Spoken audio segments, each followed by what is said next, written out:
नमस्कार दोस्तों, ढोल में पोल चैनल में आप सब मित्रों का हृदय से अभिनंदन करता हूं। दोस्तों, आज हम अश्वमेध यज्ञ के बारे में फिर देखेंगे कि अश्वमेध यज्ञ में किस तरह से घोड़े को छोड़ा जाता था राजा के द्वारा, और वो विभिन्न प्रांतों में घूमता हुआ जहां जहां कोई पकड़ लेता था उससे युद्ध होता था, और अगर वो हार जाता था राजा तो उसकी संपत्ति को लूट लिया जाता था और फिर ब्राह्मणों में दे दी जाती थी, और यहाँ तक कि उस राज्य का जो है सारा दारोमदार ब्राह्मणों को सौंप दिया जाता था। तो ये जो है और बड़ी भारी दान दक्षिणा दी जाती थी अश्वमेध यज्ञ में। ये आपने देखा कि किस तरह से राजा दशरथ ने जो है पुत्रेष्टि यज्ञ किया, उससे पहले अश्वमेध यज्ञ किया पुत्र प्राप्ति के लिए। तो उसमें देखिए कितना बीभत्स वर्णन जो है वाल्मीकि रामायण में मिलता है।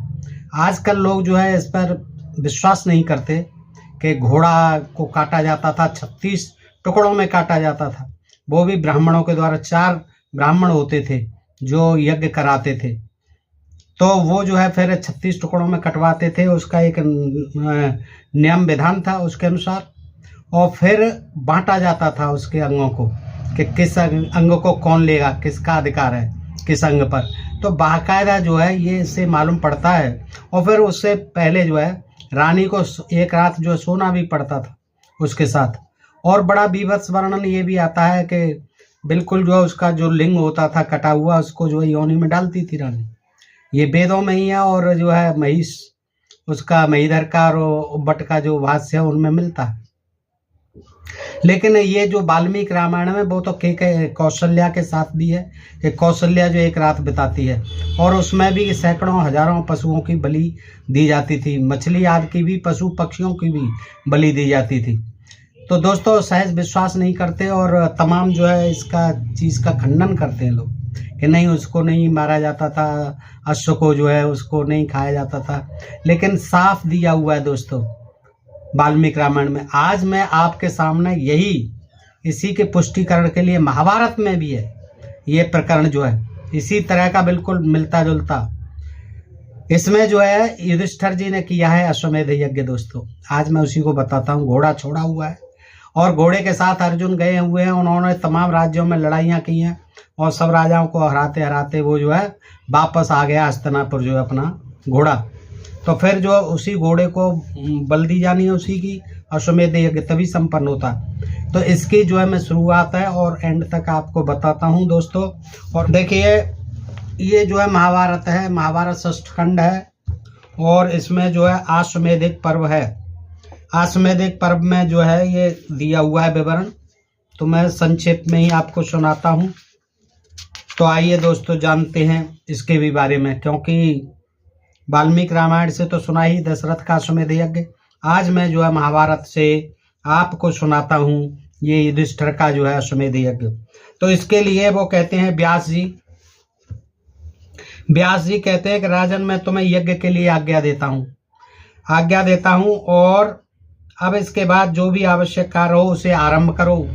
युधिष्ठिर से कहते हैं विधिपूर्वक दक्षिणा देते हुए अश्वमेध यज्ञ का अनुष्ठान करो। विधिपूर्वक दक्षिणा बहुत दी जाती थी, इससे ज्यादा दक्षिणा किसी और यज्ञ में नहीं मिलती थी ब्राह्मणों को। तो इसीलिए ब्राह्मण जो है अश्वमेध यज्ञ पर ज्यादा जोर देते थे। और व्यास जी महाराज ने कह दिया युधिष्ठिर से कि अब सब कुछ हो गया, समापन हो गया, अब राजा बन गए आप दोबारा से, और जो है अब आप चक्रवर्ती बन जाओ, तो वो यज्ञ कराओ। तो घोड़ा आ गया है वापस दोस्तों, और वो कहते हैं आगे युधिष्ठिर से, राजेंद्र, अश्वमेध यज्ञ समस्त पापों का नाश करके यजमान को पवित्र बनाने वाला है। आपके जितने पाप हुए हैं अभी तक, जो जितने पाप किए हैं युधिष्ठिर, आपके सारे पाप नष्ट करने वाला है यह अश्वमेध यज्ञ। इसलिए इसे तुरंत कीजिए। आप विधिपूर्वक ब्राह्मणों को दान दक्षिणा दीजिए और अश्वमेध यज्ञ का अनुष्ठान कीजिए। उसका अनुष्ठान करके तुम पाप से मुक्त हो जाओगे। यानी कि ये सब पाप करते थे, भारी पापी थे, क्योंकि तमाम जो है नरसंहार किया पांडवों ने और कौरवों ने चारों तरफ से, और सब मर गए, जो है सबका विनाश हो गया। ये 5-7 आदमी बचे थे कौरवों में, वो पांडवों में 5 वो, और कृष्ण और सात्यकी ये बचे थे, वो 3 आदमी उधर बचे थे। तो दोस्तों ये जो है यज्ञ की तैयारियां हो रही हैं। कुरुनंदन वैशंपायन जी सुना रहे हैं ये कथा। कुरुनंदन व्यास जी के ऐसा कहने पर, ये जन्मेजय को सुना रहा है, व्यास जी के ऐसा कहने पर धर्मात्मा कुरुराज युधिष्ठिर ने अश्वमेध यज्ञ करने का विचार किया, आरंभ करने का विचार किया। बुद्धिमान धर्मराज युधिष्ठिर के उस महायज्ञ में बहुत से वेदवेत्ता मुनिगण भी पधारे थे। पृथ्वीनाथ, ब्राह्मणों में जो श्रेष्ठ पुरुष थे वे सब अपने शिष्यों को साथ लेकर वहां आए। जो ब्राह्मण थे, श्रेष्ठ ब्राह्मणों में, वो अपने शिष्यों को साथ लेकर वहां आए। कुरुराज युधिष्ठिर ने उन सबको स्वागत पूर्वक अपनाया। वहां महातेजस्वी महाराज युधिष्ठिर दंभ छोड़कर, यानी अपना अभिमान छोड़कर, स्वयं ही उन सबका विधिवत सत्कार करते और जब तक उनके लिए योग्य स्थान का प्रबंध न हो जाता तब तक उनके साथ साथ रहते थे। अब सोचिए, निवास वगैरह बनवाए, आवास बनवाए, सारी सुविधाओं से लैस बनवाए, इसका मतलब वो काफी दिन चलता होगा, लंबे समय तक चलता होगा। तत्पश्चात थवैयों और अन्यान्य शिल्पियों ने आकर युधिष्ठिर को यह सूचना दी कि यज्ञ मंडप का सारा कार्य पूरा हो गया है। ब्राह्मणों और वैश्यों के लिए वहाँ परम स्वादिष्ट अन्न का भंडार भरा हुआ था। किसके लिए? ब्राह्मण और वैश्यों के लिए वहाँ परम स्वादिष्ट अन्न का भंडार भरा हुआ था। प्रतिदिन 1 लाख ब्राह्मणों के भोजन कर लेने पर वहाँ मेघ गर्जना के समान शब्द करने वाला डंका बार बार पीटा जाता था। एक वहाँ घंटा रहता था, डंका, वो पीटा जाता था बार बार। जब 1 लाख ब्राह्मण भोजन कर लेते थे तभी घंटा बज जाता था। देखिए कितना बड़ा खर्चा होता होगा। 1 लाख ब्राह्मणों की एक पंगत उठती थी तभी डंका पीट दिया जाता था, फिर दूसरी दावत बैठ जाती थी। ये जो व्यवस्थाएं वहाँ चल रही थी, बहुत बढ़िया। आगे क्या होता है दोस्तों, भरत श्रेष्ठ वहाँ हजारों प्रकार की जातियों के लोग, ये कहते देखिए वाल्मीकि रामायण में भी तमाम जातियों का है और यहाँ तक कि वेदों में भी तमाम जातियों का उल्लेख मिलता है, फिर भी कहते हैं नहीं नहीं नहीं, ये जाति व्यवस्था तो अब आई है, वर्ण व्यवस्था थी पहले। देखिए कैसे कैसे जो है झुठलाते हैं लोग। स्पष्ट लिखा हुआ है लेकिन पढ़ते नहीं है, पढ़ते हैं तो सुनते नहीं है। हम जैसे लोग पढ़ के सुनाते हैं, सुनते नहीं है, और सुनते हैं तो फिर भी नहीं मानते हैं। तो दोस्तों आइए क्या होता है, देखिए भरत श्रेष्ठ वहाँ हजारों प्रकार की जातियों के लोग, हजारों जातियां थी द्वापर युग में, आजकल जैसी हजारों जातियां थी। भरत श्रेष्ठ वहाँ हजारों, तत्र जात सहस्राणी पुरुषाणाम ततस्ततः गृहीत्वाम भाजनानम जम्मुर्भुविनी भरत सर्व। वहाँ हजारों प्रकार की जातियों के लोग बहुत से पात्र लेकर, बर्तन लेकर खाने के लिए उपस्थित रहते थे।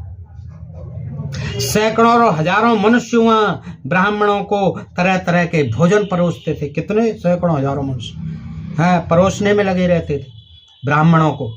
वे सब के सब सोने के हार और विशुद्ध मणिमय कुंडलों से अलंकृत होते थे। ऐसे नहीं कि हम जैसे जो है परसाई करने लग जाए। वहाँ ब्राह्मण देवता जीमते थे तो वो लोग भी जो परसने वाले होते थे वो सोने के हार पहन पहन के परसते थे।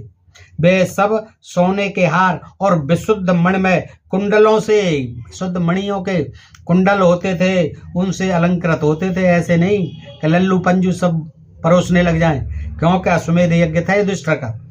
राजा के अनुयायी पुरुष वहाँ ब्राह्मणों को तरह तरह के अन्न पान एवं राजोचित भोजन अर्पित करते थे। देखिए खाने का कितना महत्व है, दान का कितना महत्व है। और इसीलिए ये अश्वमेध यज्ञ, राजसूय यज्ञ, अन्य तमाम छोटे मोटे यज्ञ होते ही रहते थे और आज भी होते रहते हैं दोस्तों। तीसरे दिन सत्यवती नंदन प्रवचन कुशल महर्षि व्यास युधिष्ठिर के पास आकर बोले, कुंती नंदन तुम आज से यज्ञ आरंभ कर दो।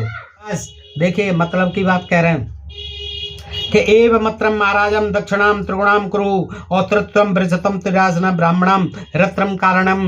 14वां श्लोक। महाराज यज्ञ के प्रधान कारण ब्राह्मण ही हैं, याद रखना, भूल मत जाना। यज्ञ जो है किनके लिए किया जा रहा है, यज्ञ के प्रधान कारण कौन है, ये ब्राह्मण ही हैं, ब्राह्मण ही करवा रहे हैं और ब्राह्मणों के लिए ही हो रहा है। ये बात आप भूल मत जाना युधिष्ठिर। इसलिए तुम उन्हें तिगुनी दक्षिणा देना। देखिए व्यास जी ने क्या पहले से ही सचेत कर, 3 गुनी औरों में मिली होगी है, उससे 3 गुनी दक्षिणा देना, कोई कंजूसी मत करना। ऐसा करने से तुम्हारा एक ही यज्ञ 3 यज्ञों के समान हो जाएगा।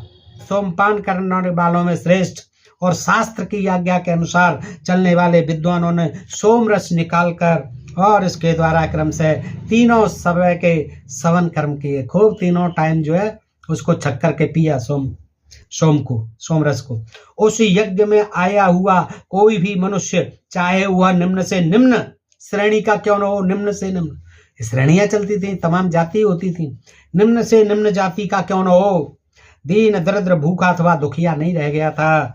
श्रेष्ठ तत्पश्चात जब यूप की स्थापना का समय आया, यूप खंबे गाड़े जाते थे मोटे मोटे तमाम वृक्षों के, उनसे पशु आदि बांधे जाते थे, तब उनका कत्ल किया जाता था।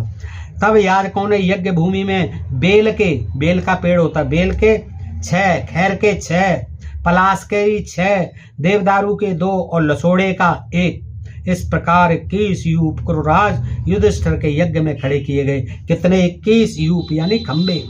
किस किस के? आपने देखा ही, खैर के, बेल के, पलाश के, देवदारू के, लसोड़े का 1। यज्ञ की वेदी बनाने के लिए वहां सोने की ईंटें तैयार की गई थी। देखिए, सोने की ईंट भी बनाने की फैक्ट्री थी, डाल दी तुरंत, है ईंट बना दी ताकि वो उनसे ही वेदी तैयार हुई। देखिएगा, उनके द्वारा जब वेदी बनकर तैयार हुई तब वह दक्ष प्रजापति की यज्ञ वेदी के समान शोभा पाने लगी। कैसे शोभा पाने लगी?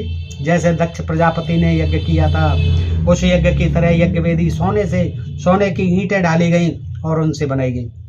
तदनंतर मनीषी पुरुषों ने शास्त्रोक्त विधि के अनुसार पशुओं को नियुक्त किया। अब देखिए दोस्तों, पशुओं को नियुक्त किया किससे? शास्त्रोक्त विधि के अनुसार। खूब मंत्र पढ़ के विचारों को अभिमंत्रित करके अब पशुओं को लाए भिन्न भिन्न देवताओं के उद्देश्य से, यानी ये देवता इस पशु का खाता है, ये देवता अमुक पशु का खाता है। इस तरह से देवताओं के हिसाब से पशु पक्षी, शास्त्र कथित वृषभ यानी बैल और जलचर जंतु, इन सब का अग्नि स्थापन कर्म में याजकों ने उपयोग किया।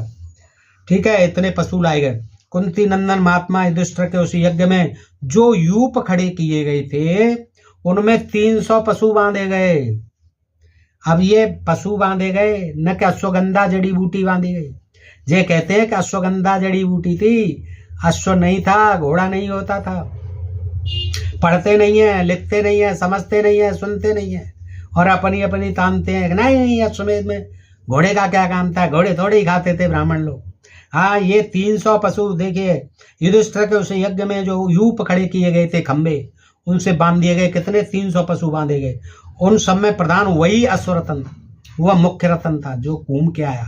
अश्वमेध, अश्व वही जो आया है घूम करके 1 साल में। साक्षात देवर्षियों से भरा हुआ युधिष्ठिर का वह यज्ञ बड़ी शोभा पा रहा था। गंधर्वों के मधुर संगीत और अप्सराओं के नृत्य से उसकी शोभा बढ़ गई थी। वह यज्ञ मंडप किम पुरुषों से भरा हुआ था, किन्नरों से भरा पूरा था। किन्नर भी उसकी शोभा बढ़ा रहे थे। उसके चारों ओर सिद्धों और ब्राह्मणों के निवास स्थान बने हुए थे, देखिए, जिनसे वह यज्ञ मंडप घिरा हुआ था। व्यास जी के शिष्य श्रेष्ठ ब्राह्मण उस यज्ञ सभा में सदा उपस्थित रहते थे। वे संपूर्ण शास्त्रों के प्रणेता और यज्ञ कर्म में कुशल थे। अब देखिए, ये कहते हैं अरे वो थे, शूद्र थे व्यास जी महाराज, और सबसे श्रेष्ठ ब्राह्मण हैं, क्योंकि पाराशर ब्राह्मण की पिता की तो जाति मानी जाएगी।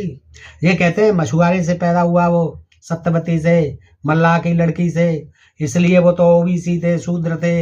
ये बड़े बड़े कुतर्क देते हैं लोग, पढ़ते नहीं है, पढ़े सब मालूम पड़ जाएगा है। देखिए, उन्हीं को ही ब्राह्मण माना और उन्होंने ही सारी आज्ञा दी है और उन्हीं के निर्देशन में ये अश्वमेध यज्ञ चल रहा है। किसके? व्यास जी के। व्यास जी के शिष्य श्रेष्ठ ब्राह्मण थे। देखिए, व्यास जी के शिष्य श्रेष्ठ, जिसके जो है श्रेष्ठ ब्राह्मण शिष्य हो वो कितना श्रेष्ठ होगा, सर्वश्रेष्ठ होगा। तो व्यास जी कौन थे? सर्वश्रेष्ठ ब्राह्मण थे। ये कह देते हैं उनने तो लिखा महाभारत, वो भी तो वो थे। वाल्मीकि भी के तो वो मेहतर बना दिया उन्हें, वो भी ब्राह्मण थे, हैं क्यों? राम के कुलगुरु थे वो, और तभी उनके यहाँ सीता को छोड़ा गया था, सीता जी को पाला था। संस्कृत के धुरंधर विद्वान थे, तभी तो लिख दी वाल्मीकि रामायण। है, शूद्रों को तो तपस्या करने पर ही शंभू को मार दिया गया था। है, कहाँ उनको अधिकार था? ना आज है ना पहले था। है, ये जो है एकाधिकार रहा है ना। तो व्यास जी के शिष्य श्रेष्ठ ब्राह्मण उस यज्ञ सभा में सदा उपस्थित रहते थे। वे संपूर्ण शास्त्रों के प्रणेता और यज्ञ कर्म में कुशल थे। कौन? व्यास जी के शिष्य, श्रेष्ठ ब्राह्मण, शास्त्रों के प्रणेता, यज्ञ कर्म में कुशल और तमाम जो विद्वान हुआ करते थे। इसलिए व्यास जी को कभी भी भूल से ये मत कहना कि वो शूद्र थे, वो सुपर ब्राह्मण थे, सुपर सर्वश्रेष्ठ ब्राह्मण थे। आगे कहते हैं कि उन श्रेष्ठ ब्राह्मणों ने, अब सुनिए दोस्तों, ये जो है 88वां 81वां 89वां है ये अध्याय। इसमें दिया हुआ है कि श्रपयित्वा पशुन्यान्य विधिवद द्विज सप्तमा ते तुरंगम यथा शास्त्रम मालवंतः द्विजातयः। यानी वैशंपायन जी सुना रहे हैं कि जन्मेजय, उन श्रेष्ठ ब्राह्मणों ने अन्य पशुओं का विधिपूर्वक श्रपण करके उन अश्व का भी शास्त्रीय विधि के अनुसार आलवन किया। आलवन यानी काटा, उनका वध किया। कैसे? शास्त्रीय विधि के अनुसार। अब देखिए, अन्य पशुओं का, जड़ी बूटी का नहीं, पशुओं का, अश्व के अलावा अन्य पशुओं का विधि पूर्वक श्रपण करके, यानी उनको पवित्र बनाकर, उनका अभिमंत्रण कर, और शास्त्रीय, और उस अश्व का भी, घोड़े का भी शास्त्रीय विधि के अनुसार आलवन किया। पशु है कि नहीं? बताइए, अश्व गंदा नहीं है। अन्य पशुओं का और उसके साथ अश्व का भी शास्त्रीय विधि के अनुसार आलवन किया। और दोस्तों वो नहीं समझते हैं, कहते अश्वगंधा थी, अश्वगंधा नहीं थी, यही अश्व था और उसके साथ अन्य तमाम पशु काटे जाते थे। तत्पश्चात याजकों ने विधिपूर्वक अश्व का सर्पण करके फिर अश्व का भी सर्पण किया, यानी उसको भी मंत्र पढ़े हैं। उसके समीप मंत्र, द्रव्य और श्रद्धा, इन 3 कलाओं से युक्त मनुष्यनी द्रौपदी को शास्त्रोक्त विधि के अनुसार बिठाया। देखिए, वहां जो है कौशल्या को रात को रुकना पड़ा था, सोना पड़ा था अश्व के साथ, वाल्मीकि रामायण कहती है। और यहाँ ये कह रहा है महाभारत कि फिर द्रौपदी को बुलाया गया और उस अश्व के पास जो है, यहाँ बिठाला लिखा है, बिठाया गया। भारत से इसके बाद ब्राह्मणों ने शांत चित्त होकर उस अश्व की चर्बी निकाली। किसकी निकाली? अश्वगंधा की नहीं, अश्व की चर्बी निकाली और उसका विधि पूर्वक श्रपण करना आरंभ किया। उसका भी श्रपण करना आरंभ किया, यानी उसको भी अभिमंत्रित किया। किसके बाद? किसने निकाली? ब्राह्मणों ने, शांत चित्त होकर। किसने निकाली? ब्राह्मणों ने। और उस किसकी? उस अश्व की, जो घोड़ा घूम के आया था, उसकी चर्बी निकाली। यही जो है चर्बी उसकी भी निकाली थी दशरथ के उस अश्वमेध यज्ञ में, और दशरथ को सुंगाई गई थी। और ऐसा माना जाता था कि उससे जो है शुक्राणु जो है सक्रिय हो जाते थे, उससे अंडाणु जो है रानियों के सक्रिय हो जाते थे और उससे बच्चा बनने की संभावना हो जाती थी। ऐसा इसके पीछे लॉजिक था। तो यही यहाँ हुआ है, द्रौपदी को बिठाल दिया गया है। और इसके बाद ब्राह्मणों ने शांत चित्त होकर उदधृत्य तुबपाम तस्य यथा शास्त्रम द्विजातयः और श्रपया मासुर विग्रह विधिवत भरत श्रव।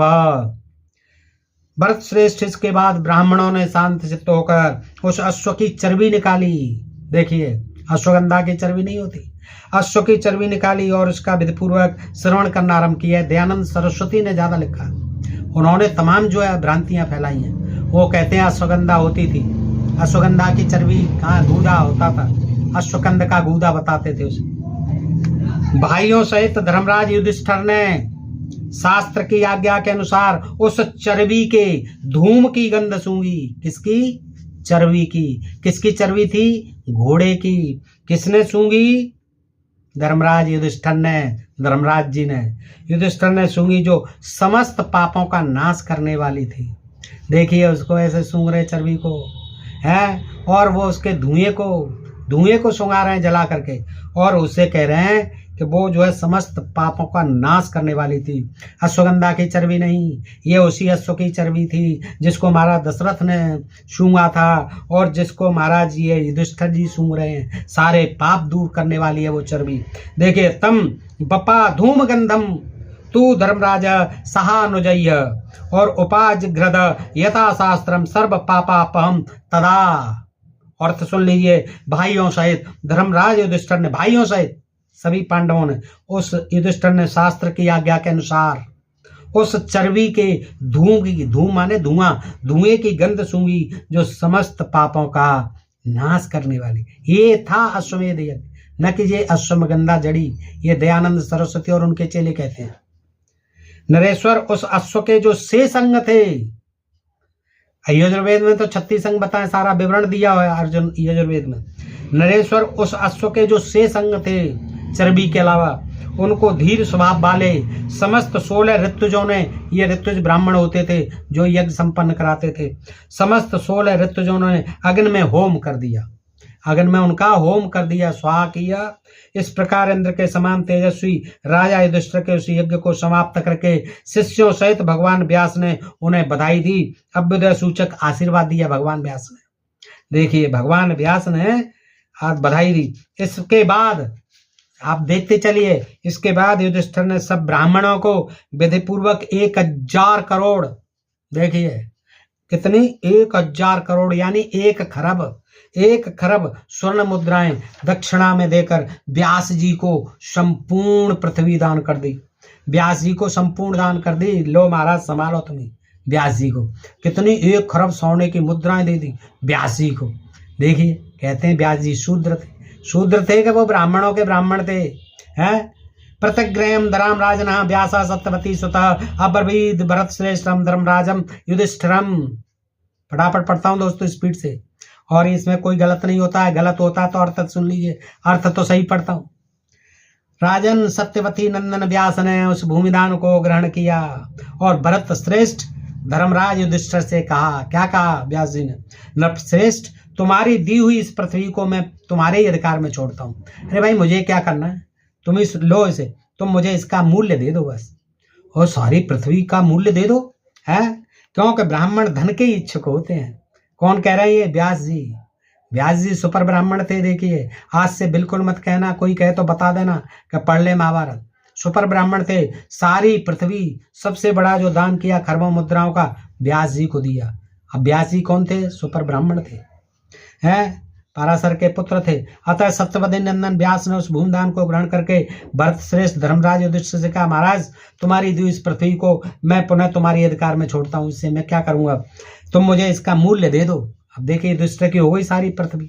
कहाँ वो कुरुक्षेत्र के मैदान में मर गए थोड़े से हिस्सा के लिए, सारी पृथ्वी दे दी है, तुम मुझे इसका मूल्य दे दो। क्योंकि ब्राह्मण लोग तो धन के इच्छुक होते हैं, बस नगद नारायण चाहिए, पृथ्वी का क्या करेंगे। तब मनुष्य नरेशों के बीच में भाइयों सहित बुद्धिमान महामना युधिष्ठिर ने उन ब्राह्मणों से कहा, क्या कहा, विप्रवरो अश्वमेधक नामक महायज्ञ में पृथ्वी की दक्षिणा देने का विधान है। पृथ्वी की दक्षिणा देने का विधान है। देखिए भारत तो छोड़ो, सारी पृथ्वी दान देने का विधान है। यानी मालूम ही नहीं था इस महाभारत के लेखकों को पृथ्वी कितनी बड़ी है, वो इसको थोड़े से टुकड़े कोई समझ रहा था सारी पृथ्वी। अतः अर्जुन के द्वारा जीती हुई है सारी पृथ्वी। और देखिए अकेले ही यहाँ जो 18 चौड़ी सेना लड़ मरी तो कुछ नहीं हुआ, और वहाँ जो है एक ही अर्जुन जो है सारे घोड़े को ब्रह्मांड में घुमा लाया, सारी पृथ्वी पर जीत के चलाया। तो सारी पृथ्वी मैंने ऋतुजों को दे दी है। कौन कह रहे हैं? युधिष्ठिर। हे ब्राह्मणों, अश्वमेधक नामक महायज्ञ में पृथ्वी की दक्षिणा देने का विधान है। संविधान में लिखा हुआ है, हमारे संविधान में लिखा हुआ है कि दक्षिणा दीजिए ब्राह्मणों को, जितनी भी जीती हुई है पृथ्वी। अपना राजा का कुछ नहीं है, सब ब्राह्मणों का है। अतः अर्जुन के द्वारा जीती हुई है सारी पृथ्वी मैंने ऋतुजों को दे दी है, जो 16 ऋतुज थे उनको। अब मैं वन में चला जाऊंगा, अब मेरे पास क्या रहेगा, मैं तो फाफानंद हो गया, भिखारी रंग के झोला टांग के चला जाऊंगा वन को, है। सब मैंने तो दे दी अपने जो चाहने वाले थे 16 ऋतुज। अब मैं वन को चला जाऊंगा, अब तो नंगा हो गया, देश लुट गया सारा। आप लोग चातुर्होत्र यज्ञ के प्रमाण अनुसार पृथ्वी के 4 भाग करके से 4 होते थे ना, मुख्य होता तो वेद कराने वाले, यज्ञ कराने वाले, तो 4 अपने हिस्से को 4 हिस्सों बांट लो इस पृथ्वी को और ले लो। मैं तो जा रहा हूं अपना जो है जंगल को।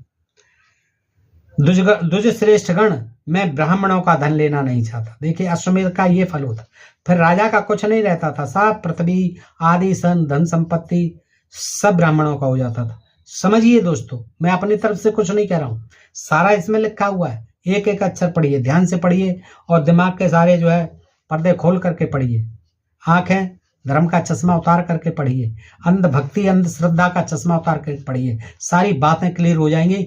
ये जो है पुरातन प्राचीन काल की सभ्यता थी, उसमें कोई अनहोनी बात नहीं है। लेकिन आज जो कहते हैं कि ये ऐसे नहीं था, ये जड़ी बूटी होती थी या सुगंधा और ये होता था, ये सब जनता को डबल महामूर्ख बनाने की बात है।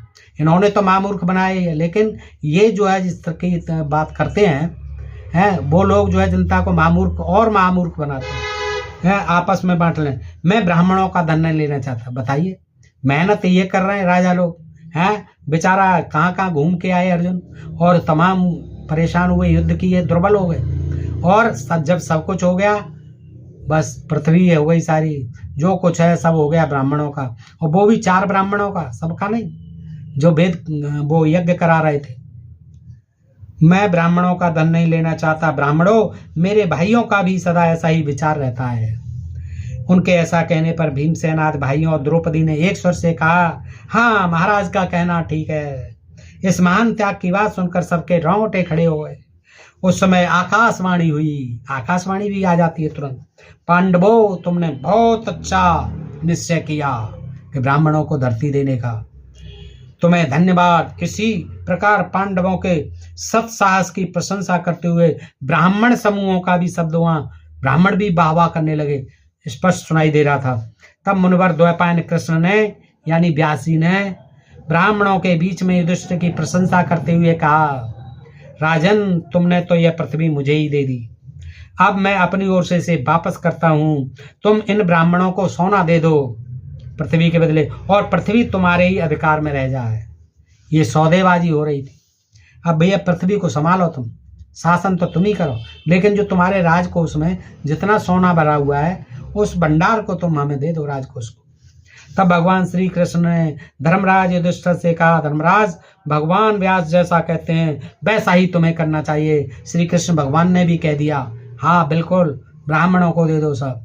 देखिए, वो भी तो भक्त कम थे, कम नहीं थे। श्री कृष्ण जी ने कह दिया कि हाँ ठीक कह रहा है, दे दो। यह सुनकर कुरुश्रेष्ठ युधिष्ठिर भाइयों सहित बहुत प्रसन्न हुए, और प्रत्येक ब्राह्मणों को उन्होंने यज्ञ के लिए 1-1 करोड़ की तिगुनी दक्षिणा दी, यानी 3-3 करोड़ दिए, तिगुनी दक्षिणा दी, जैसे पहले ही व्यास जी ने कह दिया था। राजा युधिष्ठिर ने उस समय जैसा मानते किया था वैसा इस संसार में दूसरा कोई राजा नहीं कर सकता, बिल्कुल नहीं कर सकता। क्यों? 3-3 करोड़ जो है प्रत्येक ब्राह्मणों को उन्होंने यज्ञ के लिए 1-1 करोड़ की तिगुनी दक्षिणा दी। विद्वान महर्षि व्यास ने वह सुवर्ण राशि लेकर ब्राह्मणों को दे दी। विधि व्यास को ही, क्योंकि वो ही ब्राह्मणों के सिरमौर थे, उनको दी। लेकिन व्यास ने क्या किया, वह सोना सब ब्राह्मणों को दे दी, और उन्होंने 4 भाग करके उसे आपस में बांट लिया सोने को। इस प्रकार पृथ्वी के मूल्य के रूप में वह सुवर्ण देकर राजा युधिष्ठिर अपने भाइयों सहित बहुत प्रसन्न हुए। उनके सारे पाप धुल गए। अब धुलेंगे ही, अब रहा क्या पाप, जो है सब कुछ धुल गया, और उन्होंने स्वर्ग पर अधिकार प्राप्त कर लिया। ओहो, पृथ्वी का तो अधिकार ब्राह्मणों को दे दिया, लेकिन अब उनका स्वर्ग पे, जाओ भैया स्वर्ग में शासन करो तुम सीधे, अब तुम धरती पर रहने लायक ही नहीं रहे। उस अनंत सुवर्ण राशि को पाकर ऋतुजों ने बड़े उत्साह और आनंद के साथ उसे ब्राह्मणों को बांट दिया। यज्ञशाला में भी जो कुछ सुवर्ण यज्ञशाला में और सोने के आभूषण, तोरण, यूप और ईंटें लगी हुई थी, घड़े, बर्तन और ईंटें थी सोने की, देखिए ये सब, उन सबको भी युधिष्ठिर की आज्ञा लेकर ब्राह्मणों ने आपस में बांट लिया। अनंतरम द्विजातिभ्य क्षत्रिया जवीरे वसु तथा विटशूद्रम संगास तथा अन्ये मलेच्छ जातयः। समापन की ओर है दोस्तों, सुन लें। ब्राह्मणों के लेने के बाद जो धन वहां पड़ा रह गया, ब्राह्मणों के लेने के बाद लूट ले गए। अब कुछ थोड़ा बहुत जो बच गया होगा इधर उधर पड़ा हुआ या छिपा हुआ, ब्राह्मणों के लेने के बाद जो धन वहां पड़ा रह गया उसे क्षत्रिय, वैश्य, शूद्र और मलेच्छ जाति के लोग उठा ले गए। अब देखिए ब्राह्मणों का माल सब, अब यहाँ बेचारे जो क्षत्रिय थे, जो वैश्य थे और जो शूद्र थे और जो मलेच्छ थे, वो भी बेचारे ढूंढते ढूंढते कुछ, कोई सोना कहीं, कुछ बर्तन, कुछ मिल गया वो भी ले गए। क्षत्रिय, ये शूद्र ही नहीं, मलेच्छ ही नहीं, वैश्य, सभी एक जैसे हो गए। केवल माल माल के अधिकारी हो गए सब ब्राह्मण। ये है महाभारत, इसको कहते हैं महाभारत। यहाँ ब्राह्मणों की महिमा बिल्कुल ठूस ठूस कर भरी हुई है, और ये है महाभारत का ज्ञान। यहाँ जातियों का वर्णन देखो, इसमें भी आ गया, अनेक जातियों के लोग आए, हजारों जाति। तदनंतर सब ब्राह्मण प्रसन्नता पूर्वक अपने घरों को गए। फिर क्या है, माल ले गए, घर को तो जाना ही है। बुद्धिमान धर्मराज युधिष्ठिर ने उन सबको उस धन के द्वारा पूर्णतः तृप्त कर दिया। खुद भले ही जो है कटोरा आ गया हाथ में, जाओ स्वर्ग है, यात्रा का स्वर्ग में आनंद लो। यहाँ तो सब कुछ दे दिया ब्राह्मणों। ये था अश्वमेध यज्ञ दोस्तों। अब आप सोचिए, घोड़े की चर्बी इसमें ज्यादा नहीं दिया है 36, वो तो यजुर्वेद में दिया है, और वो अश्वमेध यज्ञ जो इसमें रामायण में, वाल्मीकि रामायण, उसमें भी दिया। लेकिन आपने देखा किस तरह से 300 पशु लाई गए, और फिर सबको अभिमंत्रित किया, फिर उनको काटा गया। काटने के बाद ही तो चर्बी निकलती है। द्रौपदी को भी एक रात बिताना पड़ा उनके पास, घोड़े के पास। तो ये अश्वमेध यज्ञ था। राजा का उस समय कुछ नहीं होता था, बेचारा राजा तो परिश्रम करता था, युद्ध लड़, यहाँ लड़, और जो जीत जाता था जिस क्षेत्र को, वो सब ब्राह्मणों को दे दिया जाता, और जो राजकोष होता था वन में सब लुटा दिया जाता, और उनसे कह दिया था तुम तो अब स्वर्ग के अधिकारी हो गए, जाओ पृथ्वी तुम्हारी हो गई। 4 हिस्से कर लेते थे, 4 होता। यहाँ जो है व्यास ने पृथ्वी को तो लौटलवा दिया, लेकिन जो सारा सुवर्ण था, 1 करोड़ के 3 गुणे, यानी 3 करोड़ सोने की मुद्राएं। बताइए कितना भंडार होता होगा। तो दोस्तों, इस तरह की ये जानकारी इन महाभारत आदि, रामायण आदि से मिलती है, वेदों से, धर्म ग्रंथों से, पुराणों से मिलती हैं, और जिनको ये कहते हैं ज्ञान विज्ञान है। लेकिन दोस्तों, आज के युग में अगर आप पढ़ेंगे तो हो सकता है उस समय जो रहा हो ऐसा, लेकिन आज इनकी कोई प्रासंगिकता नहीं है। ना ऐसे अश्वमेध यज्ञों की आज कोई ज़रूरत है, ना कोई ऐसे अश्वमेध करवा सकता है, ना कोई इस तरह से यहाँ भारत में आज घोड़े को और पशुओं को काट करके खा सकता है, ना उनकी चर्बी को कोई सूंघेगा, ना अपनी स्त्री को कोई उसके साथ, घोड़े के साथ सुलाएगा। तो दोस्तों, ये जो बड़ी विचित्र कहानियाँ हैं, अब पता नहीं इनमें कितनी सच्चाई है। अगर उसके दिमाग लगाओ तो इनमें कोई भी सच्चाई नहीं है, सब ये काल्पनिक बात है। लेकिन यहाँ भी लोग कहते हैं काल्पनिक है, तो फिर आप क्यों पढ़ते हो? अरे भाई, तो इनकी ज़रूरत क्या है? जब थी काल्पनिक थी और आज भी काल्पनिक है, तो फिर क्यों छप रही है धड़ल्ले से? और इनके आधार पर तमाम समाज में देखिए जाति की बात आ गई। तमाम जातियाँ, हजारों जातियाँ थी, और आज भी हजारों जातियाँ। तो ये जातियों का बखान किया जाता है, और समाज में आज भी जातिवाद, ऊंच नीच, छुआछूत ये पनपती है, और तमाम जो अंधविश्वास और पाखंड, तमाम जो है यज्ञ आज भी होते हैं। और कहते हैं कि यज्ञ के धुएं से जो है बरसात होती है, पर्यावरण जो है शुद्ध होता है। कार्बन डाइऑक्साइड, धुआं, कोई भी कुछ भी जलाओ, घी जलाओ, चाहे मेवा जलाओ, चाहे अनाज जलाओ, सब धुआं बनता है। और धुएं से कहाँ होता है, पर्यावरण प्रदूषित होता है। कोई भी धुआं कर लो, कहते हैं इससे वर्षा आती है, वर्षा इससे कभी नहीं आती है। कार्बन डाइऑक्साइड से वर्षा कैसे आ जाएगी? वर्षा अपने समय पर आती है जब वो मानसून का टाइम होता है, और उसके लिए पर्यावरण जिम्मेदार है। अगर पर्यावरण शुद्ध होगा, वर्षा अधिक होगी। पर्यावरण में प्रदूषण होगा, कार्बन डाइऑक्साइड की मात्रा ज़्यादा होगी, बरसात कम होगी। तो दोस्तों, बताइए ये जानकारी आपको कैसी लगी, और आपसे विनम्र अनुरोध का अपने प्रिय चैनल ढोल में पोल को सब्सक्राइब करते रहें। फिर मिलते हैं ऐसे ही किसी प्रसंग के साथ अगले वीडियो में। तब तक आप सब मित्रों का हृदय से आभार, नमस्कार। जय भारत, जय इंडिया।